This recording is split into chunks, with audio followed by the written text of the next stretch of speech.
عزت اپنے گھر میں ہوتی ہے، اور کسی بھی مکان کی تعمیر کر کے کسی مستری نے آج تک نہیں کہا کہ یہ مکان برقرار رہے گا. مکان برقرار رہتا ہے مکین سے رہتا ہے. تو مکان جو برقرار رہتا ہے وہ مکین کی پاور سے رہتا ہے، دیکھ بھال سے رہتا ہے. تو جب تم خود ہی اسلام کے لیے ڈاکو بنے ہوئے ہو تو پھر وہ ناروے کے اندر انہوں نے قرآن جلانے،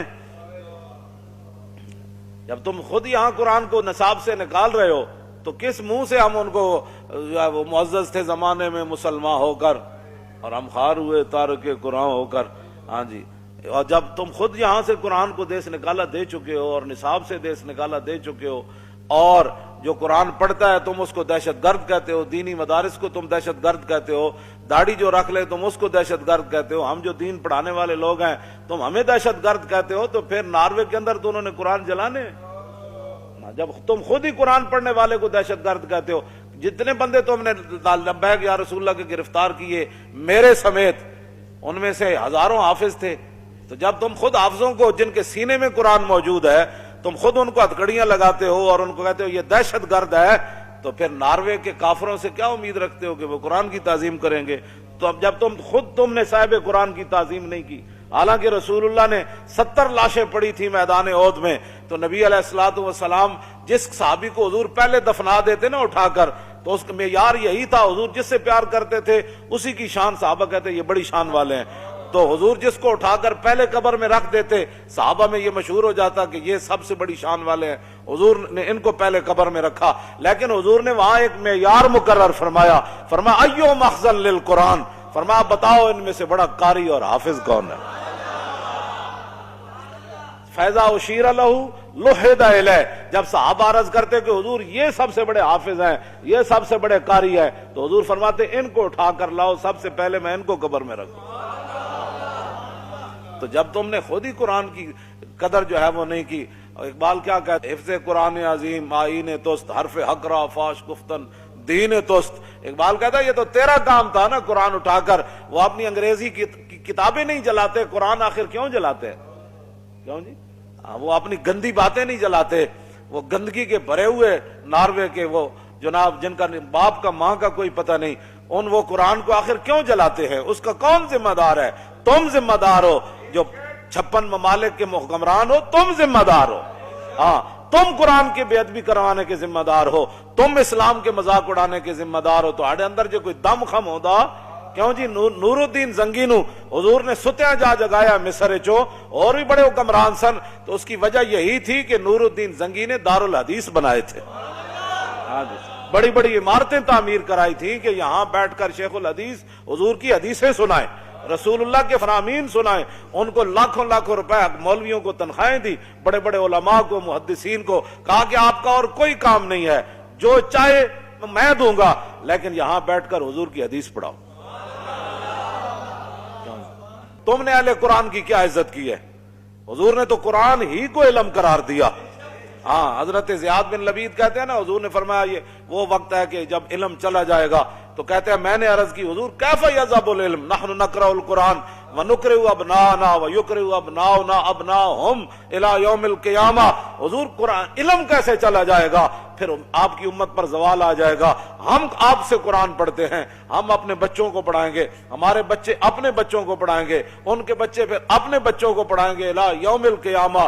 قیامت تک یہ سلسلہ چلے گا، تو علم کیسے چلا جائے گا؟ حضور نے فرمایا او زیاد، میں نے تو سمجھا تھا تو بڑا سمجھدار آدمی ہے، مدینہ منورہ میں تیری ماں تجھے روئے، یہ کیا بات تو نے سمجھ لی؟ اولیس ھذ الیہود والنصارى یقرؤون التوراۃ والانجیل ولا یعملون بشیء فیہما. فرمایا یہ تمہارے سامنے یہود و نصارہ موجود ہیں، تورات بھی پڑھتے ہیں، انجیل بھی پڑھتے ہیں، لیکن جو اس میں لکھا ہے اس پر عمل نہیں کرتے. تو فرمایا میری امت قرآن ضرور پڑھے گی لیکن عمل نہیں کرے گی، تو علم چلا جائے گا. بتاؤ، یہاں تو قرآن دیکھ کر امت کو پڑھنا نہیں آتا. جن کو دیکھ کر قرآن نہیں پڑھنا آتا ان کو کیا سمجھنا ہے کہ جناب فَبِأَيِّ آلَاءِ رَبِّكُمَا تُكَذِّبَانِ کا کیا معنی ہے؟ کل من علیہا فان ویبقی وجہ ربک ذو الجلال والاکرام کا کیا معنی ہے؟ وَلِمَنْ خَافَ مَقَامَ رَبِّهِ جَنَّتَانِ فَبِأَيِّ آلَاءِ رَبِّكُمَا مَا تُكَذِّبَانِ ذَوَاتَا أَفْنَانٍ وَمِن دُونِهِمَا جَنَّتَانِ ان چیزوں کا ان کو کیا پتہ ہے؟ اذا وقعت الواقعۃ ليس لوقعتها كاذبہ خافضۃ رافعۃ اذا رجت الارض رجا وبست الجبال بسا فكانت هباء منبثا وكنتم ازواجا ثلاثا سبح لله ما في السماوات وما في الارض وهو العزيز الحكيم يا ايها الذين امنوا لم تقولون ما لا تفعلون كبر مقتا عند الله ان تقولوا ما لا تفعلون تبارك الذي بيده الملك وهو على ان کو کیا پتہ ہے میں کیا پڑھ رہا ہوں؟ ہاں جی، جب آپ نے خود ہی قرآن کے ساتھ ایسے کیا تو اب جناب جی وہ ناروے والے جلاتے ہیں ان سوروں کا علاج تو آج بھی یہی ہے، رسول اللہ کی ظاہری حیات سے لے کر قیامت تک انگریزوں کا ہو یا مودی کا ہو یا بت متوں کا ہو، ایک ہی علاج ہے، وہ جہاد فی سبیل اللہ ہے بس۔ اس کے علاوہ جتنی مرضی کو مقالے لکھے، کیوں جی 50 جلدیں لکھ دے قرآن کی تعظیم پر، ان کو کیا پتا ہے؟ وہ ایک ہی بولی سمجھتے ہیں، وہ خالد بن ولید کی تلوار کو سمجھتے ہیں، ہاں وہ ایک ہی بولی سمجھتے ہیں، وہ حضرت کاکا کی شجاعت کو جانتے ہیں، وہ ایک ہی بولی سمجھتے ہیں، حضرت شرحبیل کی غیرت کو جانتے ہیں، وہ ایک ہی بولی سمجھتے ہیں، وہ نور الدین زنگی کی وہ عشق رسول کو جانتے ہیں، ہاں وہ ایک ہی بولی سمجھتے ہیں، وہ صلاح الدین ایوبی کا وہ فقیرانہ لباس کے اندر بیت المقدس کو فتح کرنا سمجھتے ہیں، ان کو یہ نہیں پتا، ہاں ان کو اس ایک ہی بولی کا پتہ ہے۔ لیکن وہ بولی تو مسلمان اقبال کہتا ہے جو سرور حق و باطل کے کارزار میں ہے، تو جب بیگانہ ہے حرب و ضرب سے تو تجھے کیا پتہ ہے؟ ہاں جی کہتا ہے جیڑا لطف لڑن تے مرن تے مارن نال آندا ہے نا، ان اللہ اشترى من المؤمنین انفسهم واموالهم بان لهم الجنہ یقاتلون فی سبیل اللہ فیقتلون ویقتلون۔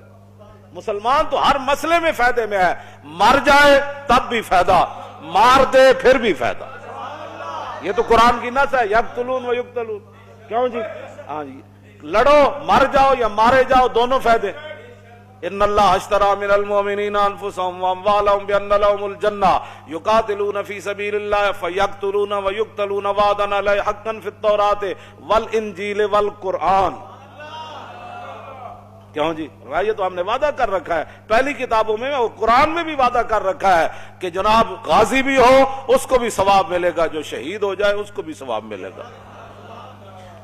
ہم مسلمان تو لیکن قرآن کو تو پڑھنا ہی نہیں ہے نا قرآن، کیوں جی؟ اقبال کہنا بیان میں نقطہ توحید تو آ سکتا ہے، تیرے دماغ میں بت خانہ ہو تو کیا کہیے، کیوں جی؟ ہاں وحدہ لا شریک دا مانا تھا تینوں سمجھ کوئی نہ آیا نا، ورنہ کرتارپور تے اتنا خوش ہون دی کسی نو ضرورت ہی کوئی نہیں سی۔